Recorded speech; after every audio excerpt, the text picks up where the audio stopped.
Well, hello and welcome live from our studios in Auckland Park, Johannesburg. Welcome to our brand new weekend review, of course, where we take a look at the stories for the week, what made headlines, some of the big stories that came out of the week, and of course, what made South Africans talking. I'm your host, Liezle Wilson. Let's get straight into what we can expect for today.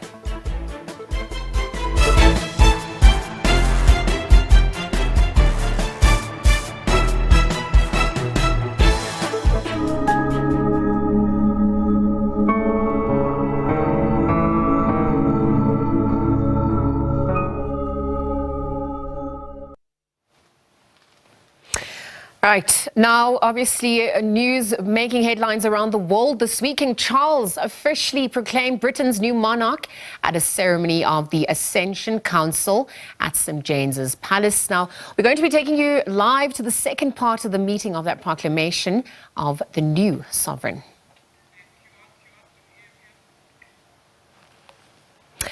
As we continue to monitor that developing story throughout this morning, we obviously saw King Charles officially proclaimed as the new monarch of Britain, again after his mother, Queen Elizabeth II, passed away at the age of 96 on Thursday. As we take a look at other news making headlines for now, though, coalition politics is expected to take centre stage at the EFF's Gauteng People's Assembly. This is when it meets this weekend to elect new leadership. Now, the meeting is taking place amid claims that some processes of the party are being manipulated by party leader Julius Malema, something the party has refuted.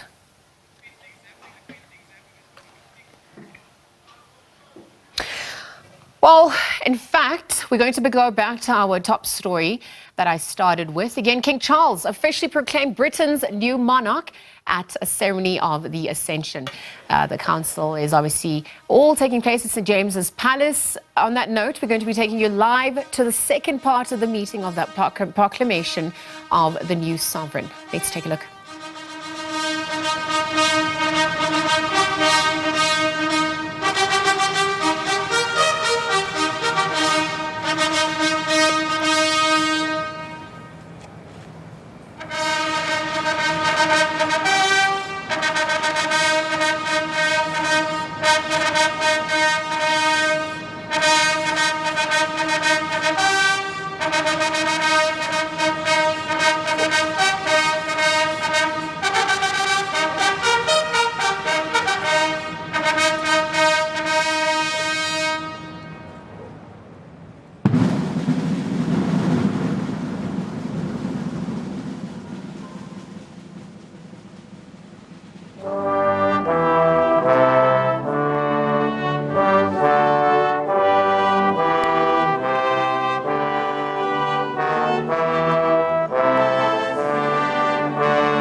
Three cheers for His Majesty the King.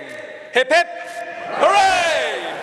Hip hip, hooray! Hip hip, hooray!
Okay.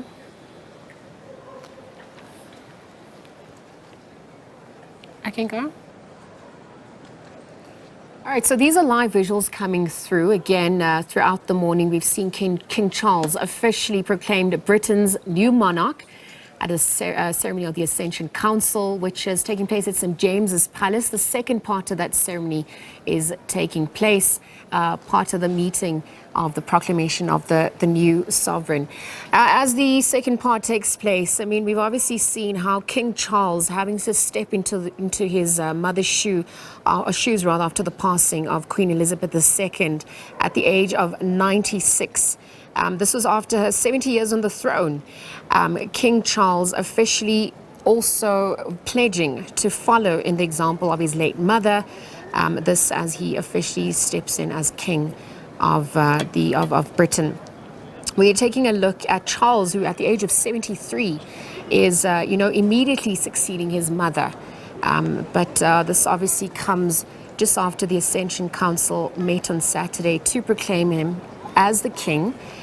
We saw his son and heir, William, in attendance. We also saw his wife, Camilla, as well as Britain's new Prime Minister, Liz Truss, also among those in attendance to sign the proclamation. Now, we also heard during the ceremony, during the formal meeting of the council, we saw 6 former prime ministers, we saw bishops in attendance, and also a host of politicians shouting, "God save the king," which is obviously just a little different to when his mother was reigning under, the title "God save the Queen."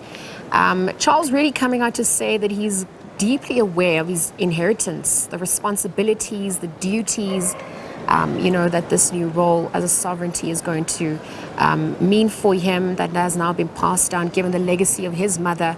And he has vowed to strive, walking in her footsteps, to uphold the Constitution, perhaps also seek harmony and peace amongst, the islands and even some of the Commonwealth nations and territories under the British throne.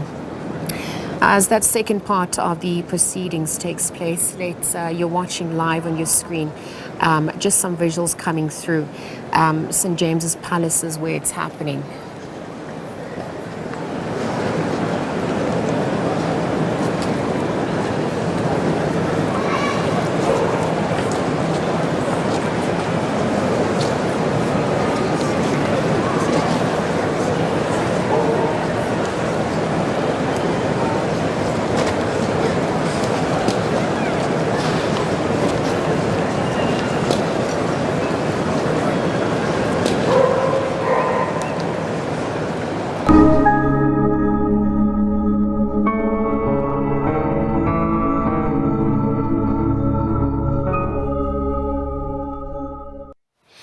All right, we'll continue to monitor that story throughout the day. Again, we've seen tributes pouring out from around the world to Queen Elizabeth about her life and times, celebrating her legacy, 70 years on the throne. Again, the Queen having passed away on the 8th of September 2002 after a 70-year reign. Her son, King Charles, officially stepping in at the helm to lead the monarchy.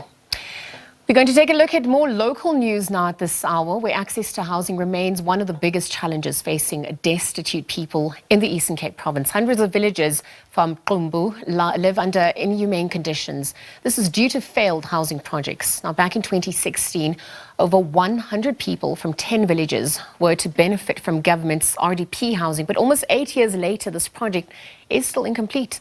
Only a foundation slab was constructed at 68-year-old Dumisa Qangani's home. He now lives in a dilapidated mud structure. Our reporter Liezle Wilson has more on that story. Dumisa Qangani has been asking for an RDP house for over 15 years. He lives in a dilapidated mud structure. A contractor left only a concrete foundation slab 8 years ago. He believes his mud house won't survive the rainy season.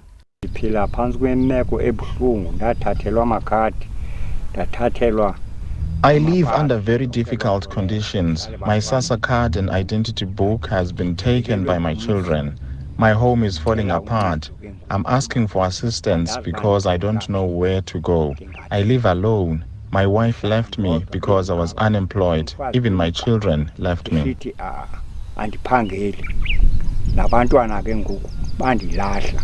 Following a story by SABC News in 2019, an RDP house was built for the Khulumeni family. 52-year-old Gladys Khulumeni shares this two-room mud house with her son and daughter. Almost 3 years later, their house is still incomplete. My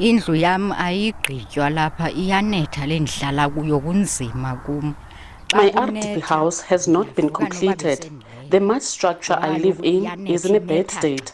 I have been waiting for a long time. I'm asking government to finish this house so I can stay in it. I asked my cousin to install doors.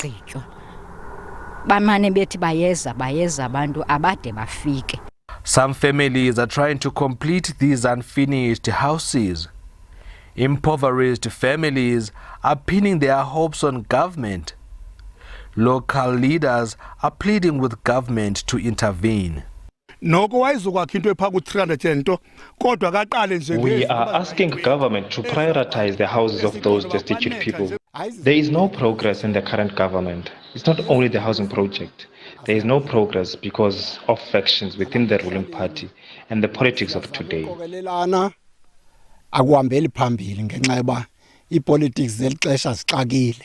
Attempts to get a comment from the Human Settlements Department were unsuccessful.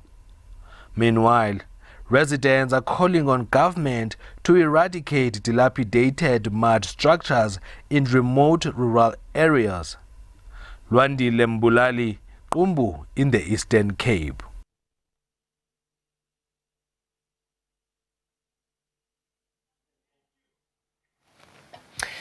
Right, in other news making headlines this week, on Friday, the High Court in the Western Cape set aside the suspension of Public Protector Busisiwe Mqwebane. President Cyril Ramaphosa suspended Mqwebane back in June, where the Constitutional Court will need to confirm the latest order before it is enforced. Mqwebane maintains that her suspension was conducted in an unlawful and rushed manner. Other legal matters, the Senzo Meyiwa case continued in the Pretoria High Court this week as well. The second state witness in the Senzo Meyiwa murder trial, Sergeant Patrick Mthethwa, has concluded his testimony with stark contradictions from that of Sergeant Thabo Mosia, the first state witness. I think for that and more, we're going to bring in legal expert Mpumelelo Zigalala for more. A very good afternoon to you, Mpumelelo. Thank you for joining us on the SABC. I do believe that Eskom and electricity issues is obviously giving us an opportunity to have you on the telephone this time round. Thank you for joining us on the SABC. Good afternoon to you, and also good afternoon to your listeners. Unfortunately, load shedding has played its role, so telephonically we'll have to do the interview telephonically today. All right, let's see how we can make the most of this. Obviously, starting with the Public Protector, perhaps the latest unfolding in that saga, playing out so publicly. And I wonder if you could just speak to, whether she's likely to go back to work anytime soon. I think with all the pronouncements that have been made, there are some differentiations that need to be made, perhaps in the ruling from the Western Cape High Court, where we need to distinguish the difference between Section 1721 and Section 1722. Perhaps in your legal expertise, walk us through how that came to be. It's important because if you look at the papers and the judgment, it's specific in terms of saying this application is brought in terms of Section 1721. However, some would say 172B would come into play. Why are those two processes, sections important? If you stick to 1721, simply says any court, and it's not specific to the Constitutional Court or any other court, says you can make a decision, and once you've taken a decision of nullifying any actual legislation, then you must make provisions of mitigating such. So you then say, yes, this particular actual legislation is in contradiction with the Constitution. However, these are the interim measures in which I'm going to provide so that we don't disturb the tranquility or the manner of the legality that must be followed or cause a huge mess of confusion. Now, if you then focus on 1722B, It simply looks at instances, and it is very specific in terms of saying it is the Supreme Court of Appeals, the High Court, and any other court with a similar standing. I would assume one would be talking about the Electoral Court, for example. Once they've taken the decision of nullifying an act of Parliament, a provincial act, or the conduct or the act of the President, then you must conform that particular decision with the Constitutional Court. That's where the confusion seems to be, depending on which side you are in. The public protector saying, I have a judgment which is in my favor, I'm going to go back to work. If they want to proceed any other means, they must make an appeal. Then you have the President on the other side, or those who are the opposing participant in a particular matter, saying, no, the 1722 is very clear in terms of saying, the Concord must still confirm. We are taking this matter on appeal at the Concord, since it's the court which is going to confirm anyway, and don't do anything up until a particular court has been has ruled in the particular matter. But what must be clear is that the Constitution is very clear. They are not going to cause any disturbances in the manner in which things are supposed to be. And if there are any disagreements such as that, you can always go back to court and say to court, please clarify this particular judgment. Do not clear what is it supposed to mean. But as we are reading it, we are going to go to the Concord and let the Concord deal with it. But that's how it is. Once the ruling has been issued, the Constitutional Court must confirm it before it comes into play. So as we await that decision by the Constitutional Court, you also found the decision by the President to be invalid based on the Phala investigation. I wonder if you could speak to the biasness that came through and that, perhaps how, he ran the risk of conflict of interest with his official duties as President versus private interests. The court was very specific on that in terms of saying, Mr. President, we are of the view, of the opinion and persuaded that you only took this decision to suspend the public protector after certain questions were down sent to you. You didn't even wait for the court to deal with an urgent application that the public protector had brought earlier. To us, the only conclusion that you can arrive to is that you only issued this particular suspension in order to save yourself or other ulterior motives that you might have had, not for the motive of protecting the interest and the integrity of the office of the public protector, even your office as a president. So to you, or the act of taking a decision just a day before the court is going to pronounce whether the committee, which is closely linked to why you are suspending the public protector, hasn't even started, or whether they will get the go-ahead or not, simply said to us there's another interest that you wanted to protect. You didn't want to give that particular appropriate forum an opportunity to decide whether the forum is constituted in a proper manner, whether it was in line with the law before you took a decision. Now, where does that go to? It goes to the reasonableness of the decision taken by the President or the rationality in terms of saying, or the Constitution, the Western Cape High Court would have said, a reasonable President in your shoes or the decision maker would have said, let me wait for this appropriate forum to take a decision on whether what they are doing is correct or not before I pronounce on the matter. If I don't do so, when I'm asked what are my reasons or my motives of doing this particular process of suspending the public protector, I will not have an answer. So if I clearly want to protect myself, let me make sure that I do things according to the book and allow all the ventilated dispute resolution forum to be done and dusted. Only then will I take a decision of suspending the public protector. Absolutely. Well, that's an ongoing saga that we're obviously going to be witnessing. Just very quickly, whilst we have you on the line, before we lose you, I wanted to look at what's unfolded at the Senzo Meyiwa trial to date. And obviously what we've seen come through the testimony of Sergeant Mthethwa. What concerns arise as we look at the manner in which his testimony unfolded, the lack of clarity, and just even the manner he conducted himself in? I wonder if you could also speak to how this shines a broader spotlight on the role of the SAPS to date in the justice system. If I was the commissioner or the minister of police, I would be very worried. In fact, we're supposed to go back and check. In the training that we do with our investigation officers, in fact, with the whole police force, how is it you are training the police force to understand that whatever that they do is going to have an impact at a later stage? Or the most important question would be, have you trained the police force to be efficient in such a manner in which they will have guaranteed convictions on the manner in which they're going to collect the evidence and protect the evidence? What is being shined, or what is the spotlight, which is being shown, especially for the defense attorneys, is to say, look at the incompetence of the police in terms of this particular investigation.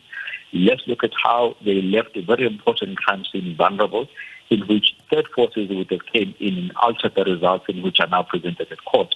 If those results are not true and accurate reflection of what happened at those actual events, they then lead to the doubtness in which we must take their evidence in, or it must be weighed in. So at the end of the day, the evidence can be trusted.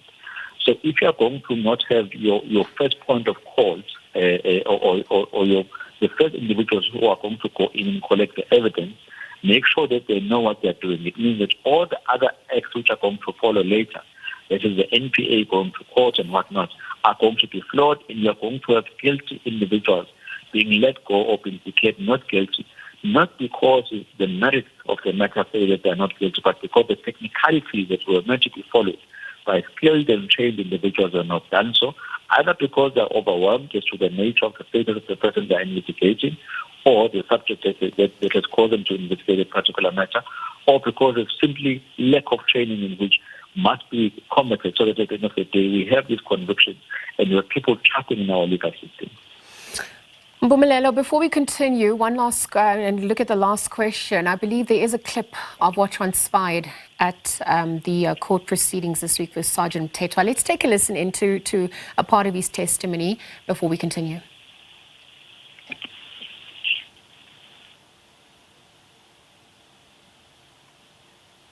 Okay, well, let's perhaps continue with the conversation. The members to guard the house, not the crime scene, to guard the house. Ngoba ngisho ukuthi emqondeni wethu kwakuwukuthi akabikho into esilidela ukuthi i-crime scene le ingakho sakho ukuhamba sibona. As I've already alluded to the fact that in our minds nothing had registered at that time yet that it was a crime scene. Hence the decision that we all decided that we live together.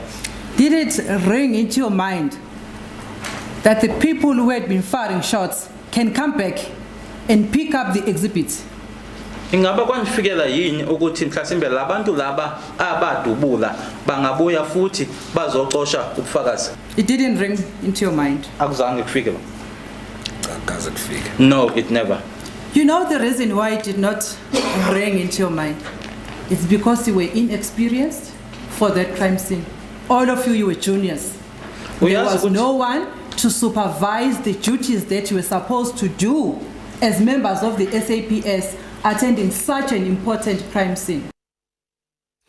All right, Mpumelelo, that was just a brief snippet of obviously what transpired during his testimony this week. But I think another issue that came up that Tobane actually objected to Sergeant Mthethwa testifying is the fact that he was accused of watching or having access to the court proceedings on his cell phone prior to testifying. And just as, you know, court proceedings unfold, what impact does this have on the actual case, you know, going forward? What concerns also arise in that regard?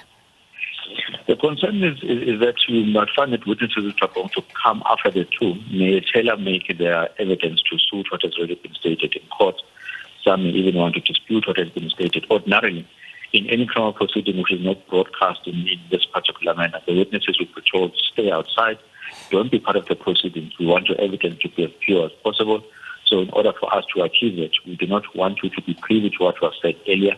Come and disclose exactly what you know, and it would end there, which is quite difficult in situations such as these ones, where you need to balance the right of the public to know what's happening inside its court or not to hide anything which is happening inside the courtroom, and the protection or the integrity of the evidence that needs to be provided by various witnesses. So you do have problems here now and then in this type of proceedings. However, cross-examination is crucial in terms of extracting the truth and making sure that evidence is not tailor-made. I think the awareness of the presiding officer to know that the person has been viewing this particular proceeding does certainly add to the weight when the time comes to evaluate whether evidence is being stated by the witness is true or not. But it's one of those things where when you try to do good by making sure that you have access to this particular record, but at the end of the day, they do have an inverse or maybe undesirable result. But that can be mitigated on depending on how the cross-examination and the examination is done. All right, Mpumelelo, we're going to leave the conversation there. Thank you very much for your time on the SABC once again. Mpumelelo Zikalala, legal expert, chatting about some of the legal matters that made headlines this week. Again, on Friday, the High Court in the Western Cape setting aside the suspension of Public Protector Busisiwe Ngobane, as well as the Senzo Mayua case, which continued in the Pretoria High Court this week. Again, another story we'll take a look at, which as it continues rather next week on Monday, more witnesses set to take the stand. Again, thank you to Mpumelelo for his time once again. So we'll leave the conversation there, take a quick ad break. There's more on the other side when we return. We'll be right back. Stay tuned.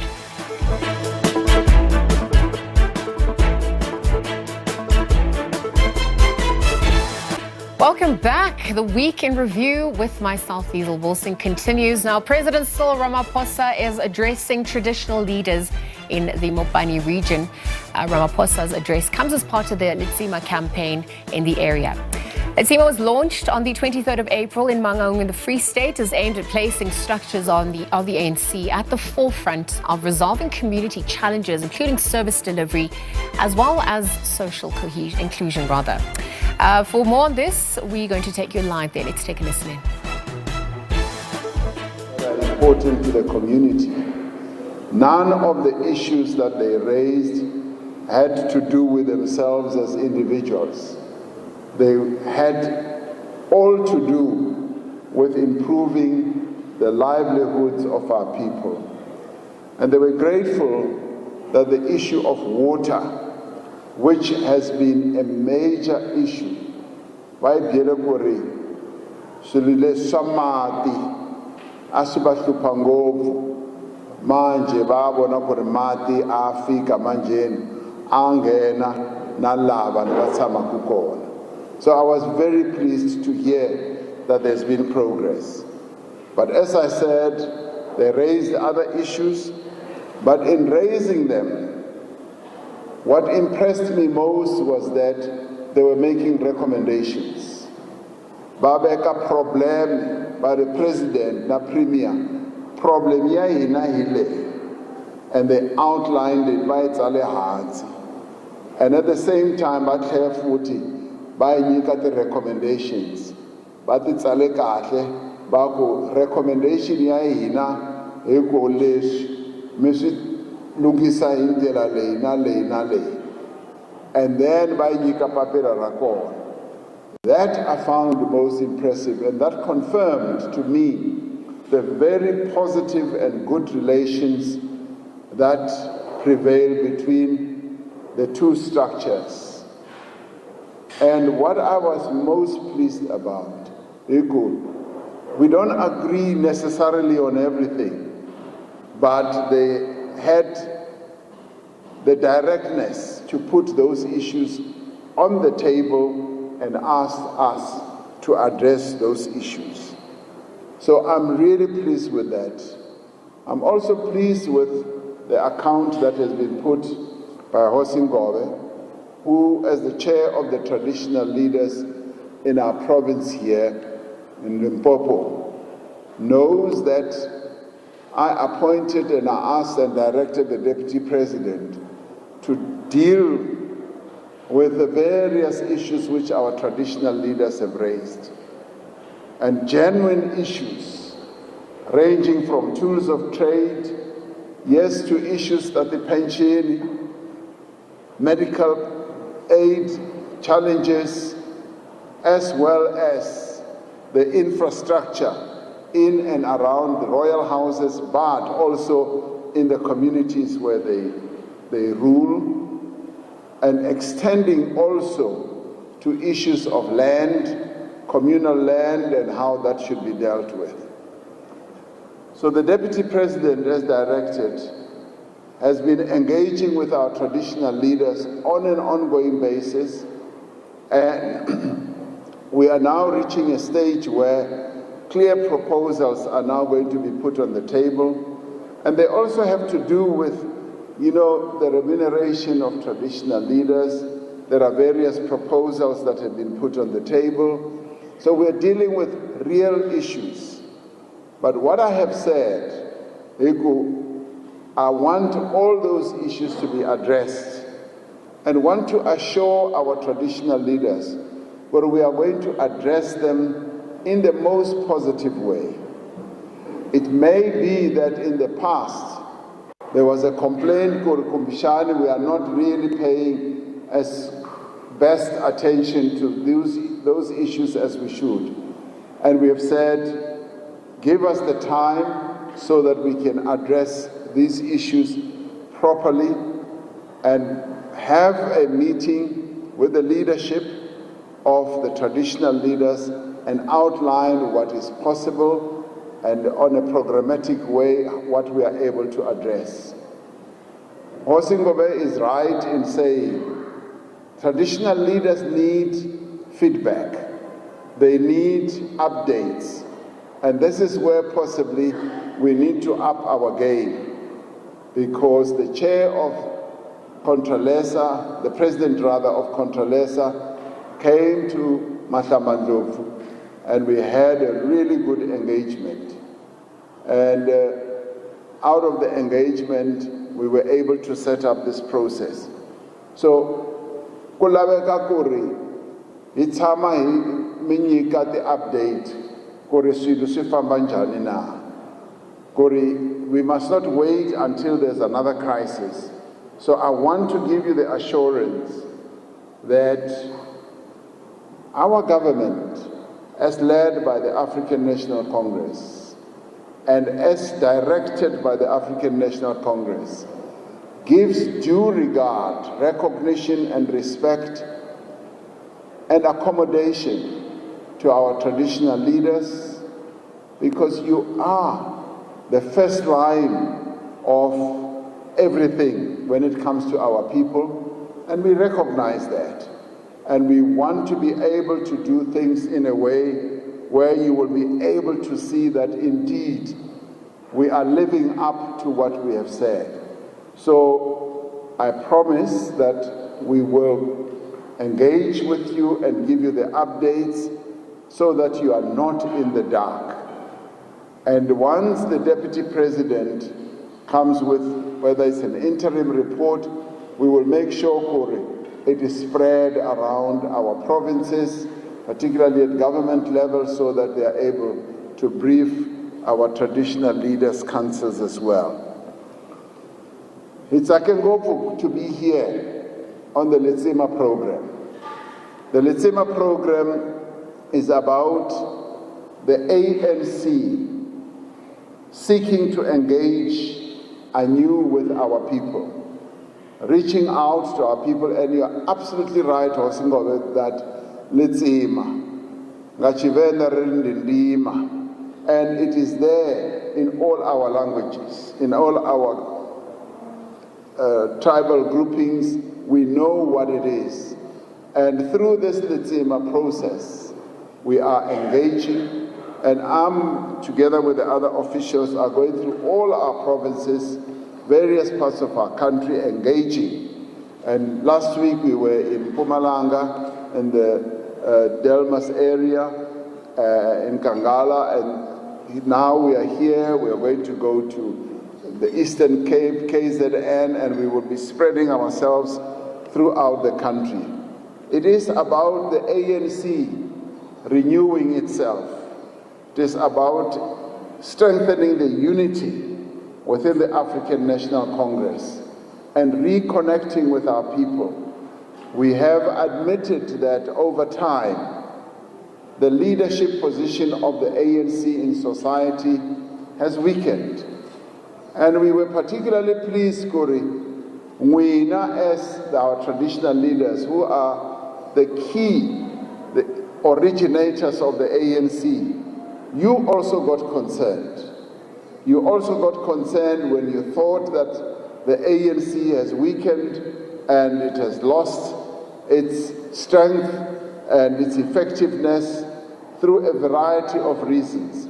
A number of you came forward and said, we need an ANC that is revitalized, that is strong, that connects with our people once again. And this is the process that we are involved in. And I cite you, as our Premier did, chairperson of our province did, when he said, as traditional leaders, you were there right at the beginning. You are the founders of the African National Congress. Your forebears, those who came before you and us, were the founders of the ANC, because they established the ANC because their land was being taken away, had been taken away, and they devised a strategy, and formation of the ANC was their key strategy to fight for the land and to fight for the rights of our people. Religious leaders were there, intellectuals were there, and a number of our people were also there. But you played a critical and prominent role. Those traditional leaders who could not go to the formation or the establishment of the ANC in 1912 sent cattle, they sent money, they sent all manner of things, even bags of milli meal to Mangaung in Bloemfontein, signifying their total support for the establishment of this movement. And we are grateful that you continue to support this glorious movement, and you continue to be invested in terms of your interest in the success of the African National Congress. And this is clearly demonstrated not only by your continued support for the movement that you formed, it is demonstrated by our people. And wherever we've been, not only right here, but wherever we go, we see it with the enthusiasm that our people have in the African National Congress. It shows that the ANC still continues to live, the ANC still continues to lead, and we are grateful. Ikensa swinene ku ri loko yi karhi hi famba tindhawini to tala hi ta ka n'wina ku sungula ku ri mi hi pfulela tindlela ku ri hi nghena hi tirha na vanhu va ka hina. And as you correctly say, as you support us, jeka mme wa rona mme Sekgopo said, o ile a ra le supporta le le African National Congress, re kgopela le lena le re support, and that's precisely what we are going to do. Mo le tlhokang support gona re a le tshepisa gore ANC e tla kgona gore e tshwarane matsogo le lena re šomisana. Nga eneo maipfi nne ndiri ndi a livhuwa nga maanḓa u wana hetshi tshifhinga cha uri ri ambisane na mahosi a hashu.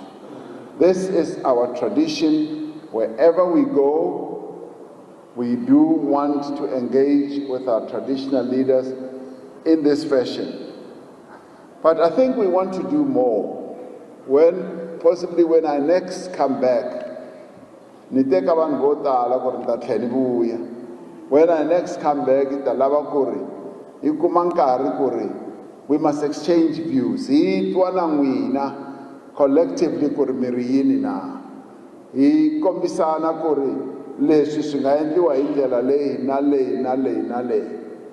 mari khensa ngopfu ku ri mi kota ku va na hina, and na tiva ku ri hosi Mhlaba loko hi huma lahaya a nkuna Royal House u te president namuntlha ni famba na wena la u yaku kona, so u karhi u famba na hina, so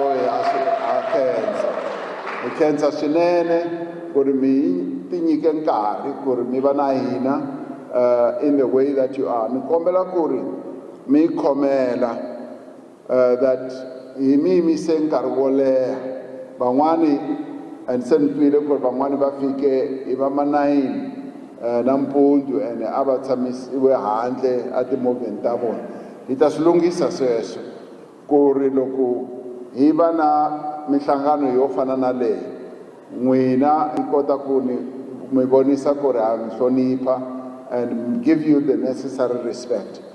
It's not done intentionally, it's just ku ri nkarhi wun'wani hina hi endla ti-mistake hi kombela ku ri mi hi khomela kwalaho hi ta lunghisa swilo swo sweswi na swin'wana and ni khensa swinene ku ri mme wa rona Kgoshi Sekgopo o e boletse nga Tshivenda re ri o amba livi ndi o itela uri livuya le wane botsulo meaning gore ka tsela e o e beileng ka gona o re botsa ntho e re sa e etsang botse go go lokisetsa gore le go sasa re kgone go sebetsa ka tsela e botse so ha o bolela ntho e mpe e re e dileng o etsetsa gore re kgone go etsa ntho e botse ka osana so re tla etsa bjalo ni a leboha ni khetse swinene e ta tlha hi bonana futhi. Thank you very much.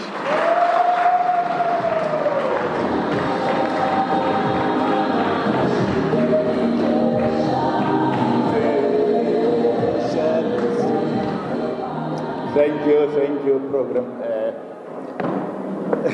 DJ. Thank you, DJ. I call leboge President. Well, those are just live visuals coming through on the back of President Cyril Ramaphosa addressing traditional leaders. This is happening in the Mopani region. The address comes part of the Letsima campaign in the area. We're going to take a quick ad break. There's more on the other side. We'll return. Just before we go to an ad break, rather, in other news now, embattled Nelson Mandela Bay Mayor Eugene Johnson has vowed to carry out her mayoral duties to ensure that services are delivered to residents. That comes despite calls for her to vacate her position, where Johnson says she will not allow opposition parties to prevent her from doing her job. The mayor is in East London attending the Council of Mayors hosted by the South African Local Government Association. Speaking at the event, President Cyril Ramaphosa called for mayors to prioritize serving the public and not themselves.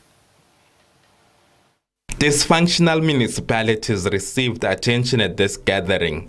They were urged to bolster efforts to deliver basic services to communities. The instability in the Council of the Nelson Mandela Bay Metro was also in the spotlight. There is a leadership in that municipality.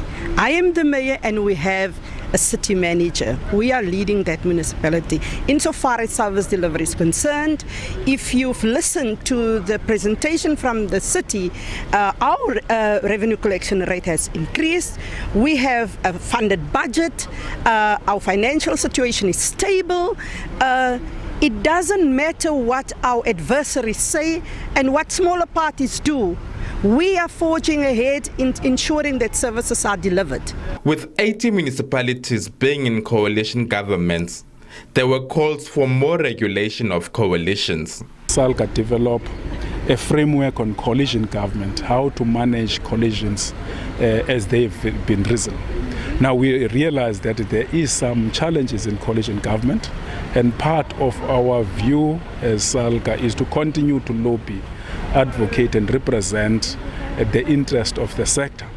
And part of that, we have developed a coalition framework agreement that it must be signed amongst the parties. The two-day summit resolved that mayors should promote strong governance and improve financial management. Abungile Yankees, SABC News, East London.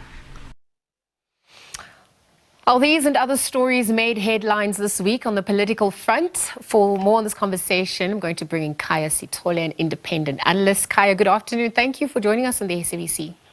Good afternoon, and good afternoon to the viewers. It's so great to finally be speaking to you amidst all the challenges that we are experiencing around the country. But let's delve into this conversation. I think I want to start off with the GDP, first and foremost, having contracted by 0.7% for Q2. Given this contraction, what were some of the contributing factors, and what does Q3 in essence also then look like? So, of course, when you look at the GDP numbers, we always have to remember that GDP numbers are always presented to us many months after the actual events. So we now know that earlier this year there was a significant flooding that we saw in KZN in particular, which would have severely impacted the ability of producers and manufacturers to actually get their end products to the markets. When we then see that ability being compromised, it simply means that the country on an ongoing basis is producing a bit less than it should, and that is reflected in the lower GDP numbers. Of course, the consequences of that are that simply that we have to then figure out whether those companies that actually contracted or perhaps didn't produce as much as they wanted to, whether that was a once-off event or whether it reflects part of a long-term trend. And if it's simply part of a once-off event like the flood, then we can expect to see what we refer to as a correction in future quarters when they then catch up with the missing production and the GDP numbers then get back to normal levels. Okay, then this also, brings into sharp focus some of the socioeconomic conditions being experienced by the country. PATCO has been on strike for about 9 days, actually leading into the 10th day. And I wonder what the impact on operations, on commuters, security concerns are going to amount to, given the length of the strike and perhaps as we don't really see an end to it anytime soon. Strike action, wherever they're experienced, are indeed very disruptive. They're not only disruptive to the users of that particular product, whether it's the passengers in the case of PATCO, but they're also disruptive to the employees themselves, who you would imagine would have tried to explore the different ways of bargaining with the employer in order to reach a particular outcome, and they only take to the streets once they feel that they've exhausted all internal remedies. It is also quite disruptive to the employers themselves, who would have perhaps imagined that we can be able to hire 10 people or 20 people on a particular period of time on the basis that we'll be able to produce or to be able to run our services in a particular manner.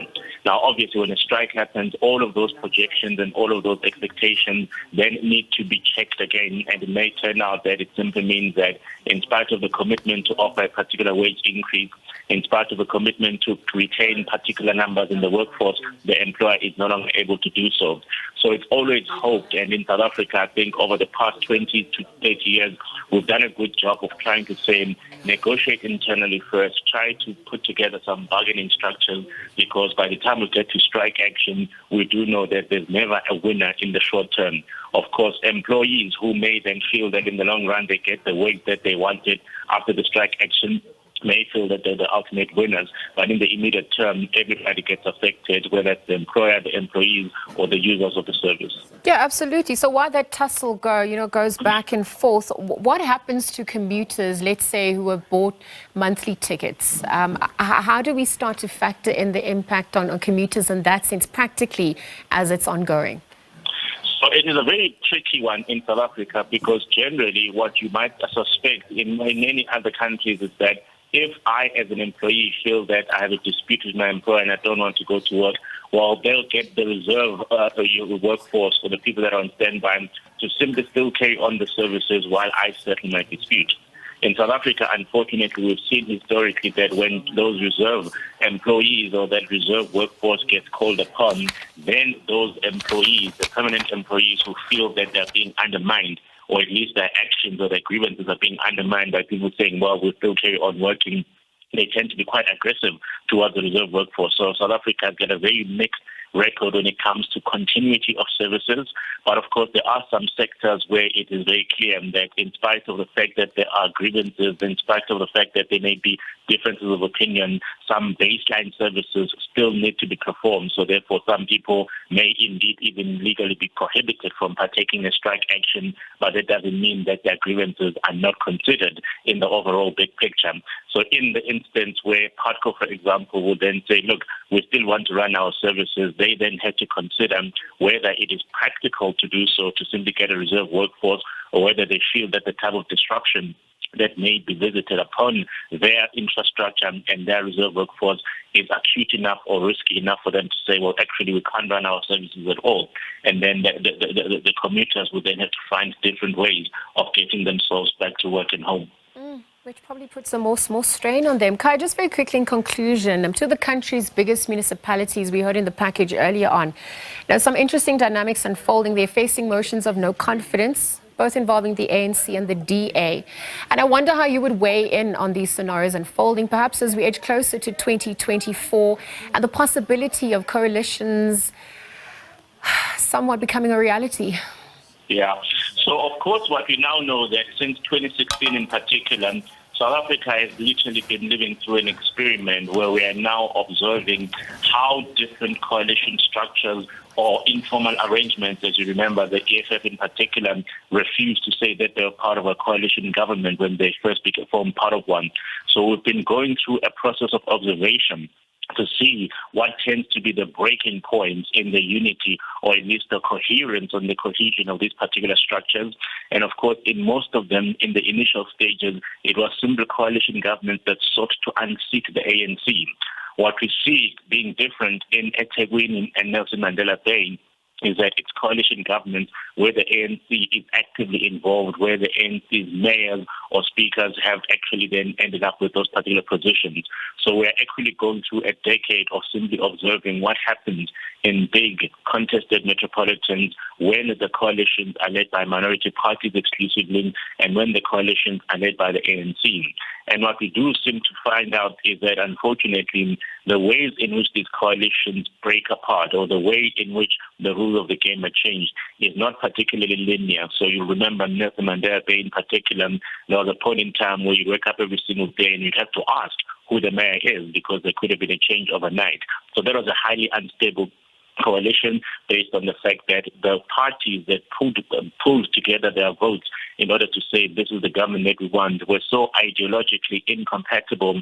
It simply meant that whenever an issue emerges from one day to the next, they would struggle to find a meeting of the minds, and then obviously that escalates to the question of, well, we feel as a minority party we are being undermined by that other party, which even though it didn't win outright control of the municipality or the metro, feels that they're in charge of it. And that, of course, refers to the DA in particular. So it's really a 10-year case study for South Africa, which means that by the time we get to 2024, which will be 8 years down the line, most of us would have seen whether coalitions work. Most of us would have formed an opinion on whether we think coalitions work, and then that's when we'll then say, actually, we think the country can pull this off now at the bigger level, being provincial government, and perhaps, as some people have speculated, even a national government. So at this stage, it's really been a mixed bag since 2016. Okay, Sithole, we're going to have to leave the conversation there. Thank you very much for your time again, Kai Sithole, independent analyst, giving us the latest on what's transpiring and the political front this week. Lots of headlines coming through. From one Kai to another, I'm going to bring you my colleague, Liezle Wilson, who's going to chat about the local and international stories also making headlines. Kaya, good afternoon. Thanks for joining us. Well, thank you so much. Lovely to be with you. So we've heard from one Kaya. We're now going to look at some international stories now, perhaps even continental, that have been making headlines. A big story coming out, the proclamation, rather, of King Charles. But I think before we get there, there has been a story we've been discussing. There's some activity that's been happening on the continent. 15 people reportedly killed by a landslide, which was obviously part of what happened in the southeastern part of Uganda. What's the latest emerging there? Well, absolutely, Liezle. Quite a very tragic story coming from Uganda with 16 fatalities.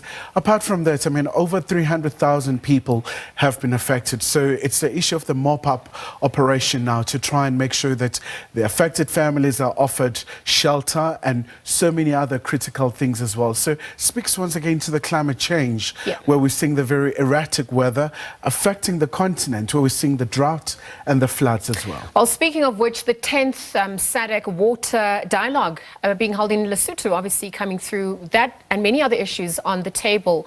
What happened on that front? What really is the solutions for Africa, SADC region in particular?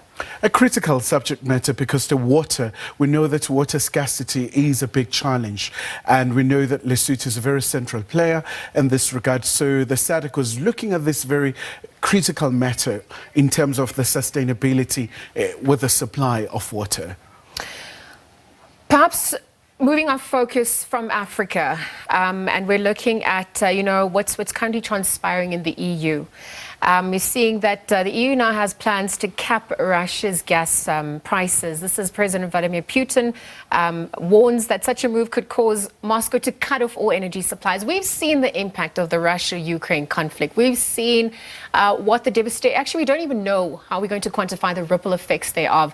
Walk us through what this detrimental impact, what detrimental impact this could have going forward. quite very serious repercussions, especially because we know that the northern hemisphere is going to winter. So the issue of energy is very important. So now the ministers of energy from the EU, they were meeting and looking at capping the pricing. And of course, Putin is totally against the idea. In fact, he said it's absurd and really just talking about cutting off totally. And we do know that countries like Germany and many others really do rely from the Russian energy. And they've been working so hard in terms of moving away from over-reliance, if you like, from the Kremlin energy. So it is a very big issue that we're going to continue to keep a very beady eye on. Yeah. Well, last but not least, the King's proclamation happening. Well, this obviously on the back of Queen Elizabeth II having passed away on Thursday. Lots of tributes coming through the world over. Perhaps also looking at the empire's mixed legacy to date. I just wonder, you know, as the king steps into this new role, what do you think those dynamics are going to mean for Africa, the continent, going forward? It's a very riveting story because, I mean, obviously in the space of a week, you had a new prime minister taking over. Then now you have a new king as well. So it's quite important, Liezle, that, you know, this is going to be a very interesting one, especially for Africa, where you do have a bulk of Commonwealth countries. And apart from that, I mean, it's going to speak to now the new challenges that the king is going to face. The issue of the economy, albeit it's a very ceremonial position, but he's still the head of state for the UK and those 14 countries outside of the UK. And obviously just providing stability for the monarchy, which we know the Queen, you know, so solemnly held during her 70-year reign. Liezle, we're going to have to leave the conversation there, but it's always a pleasure chatting to you. Thank you for your time with us here. That's where we're going to leave it for you today. The Week in Review ends there. Obviously, we'll be back for a look at the week ahead. But from myself, Liezle Wilson, and the rest of the team, thank you very much for tuning in. Until then, it's goodbye for now.